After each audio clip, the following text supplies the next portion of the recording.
Number 4 is bending. This is something that I know a lot of people kind of struggle with, especially if you're kind of new.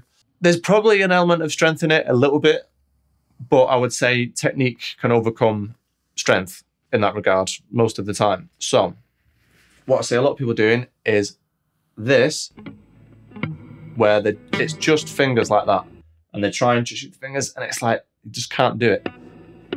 Now, your fingers on their own are not that strong. So what you need to do is kind of engage more of the hand. The way to do that is I advocate for the thumb hook.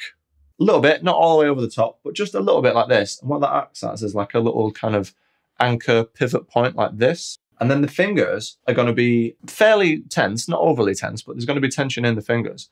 And it's 70 to 80% hand. And then the fingers are just the bits on the end that have been the accurate bit. So if we take the 7th fret on the G, and we're going to bend it up to the 8th fret of the G,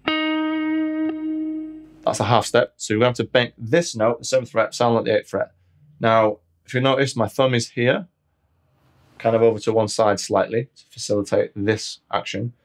I'm going to use more than one finger. I'm not just going to try and go like this, because someone is going to lose a fingernail or an eye or worse. It doesn't have to be one finger per fret like that. You're basically trying to get all of your fingers onto the same point of motion, which is impossible. But that's kind of what you're aiming for. You're going to go second finger just behind, first finger just behind that. So I've got 3 fingers now, all going the same way, all aiming for the same goal, all pushing the same way. And then I kind of tense the hand a little bit, and it's almost like the whole hand is going like this. So this is quite tense, and it's the whole hand that's pushing.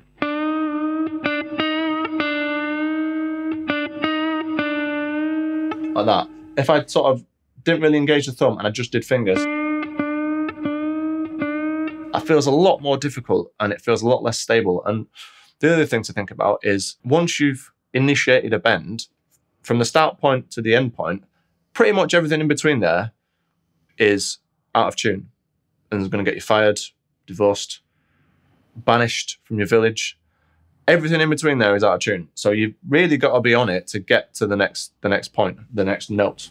So a bit of tension in the fingers like that, and they're all pushing up at the same time. It's not just the fingers. These are kind of keeping tense, and it's the hand that's pushing up. I'm not really moving my fingers that much at all, to be honest. They're just sort of taking the sort of force with that motion. So you want to kind of engage that and then push everything all at the same time. So that'll be a semitone bend. I'd start with a semitone bend because it doesn't have to go as far. You don't have to bend as far. Then if you take that same note and play your destination note, which is the 9th fret of the G this time, because we're bending a tone.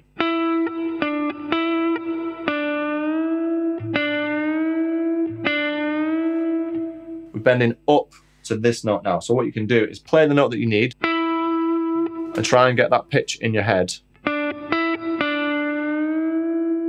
And then try and slowly get there.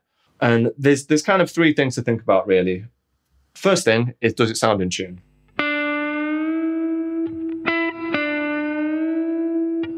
Second one is a feel thing. So you'll get used to how far a tone or a semitone or more than that feels when you're bending. And then don't rely on this one, but when you're first starting, you could sort of eye it and just sort of look and take reference of how far does it look like you have to push the string in order to get that note. But really, it's about, does it sound in tune?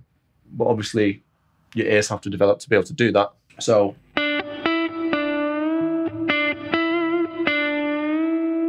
like that. So the main thing, really, is this sort of slight tension in the fingers and the whole hand pushing with the thumb hook. If this drops down like that, and then you're just using the fingers, it just feels like there's no strength there at all. It's just about, I just about get it. Doesn't feel very secure at all. And it feels like I could lose the string at any minute. It feels like when I got this, and it's going to release from underneath like that. You want this, I'm pushing in and up. So it's in and up.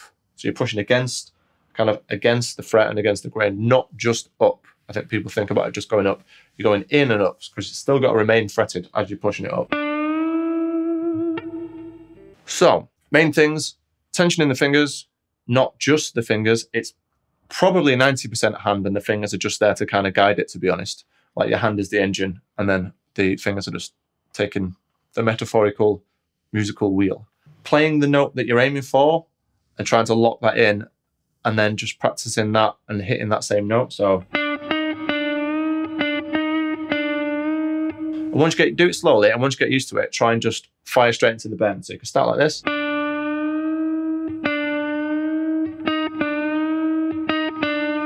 And then, or, and then,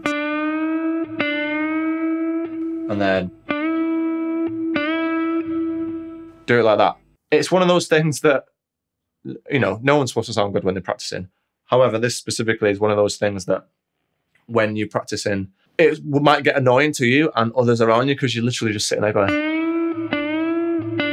like that, and it's not going to sound great to start with. But do it slow and get used to it. And after, I love the little thing, a weird thing that happens is after a while, if you keep bending on the same note, sometimes your frets can feel a bit weird on that same note. So if that happens, then just pick a different note or pick a different string to do it on. So bending. Playing around with that, I hope that helps. It is really, the biggest thing is the thumb thing really, and all of the thing is it's not just this, it's the whole hand that's getting involved. So I hope that helps. Let's move on to the next one.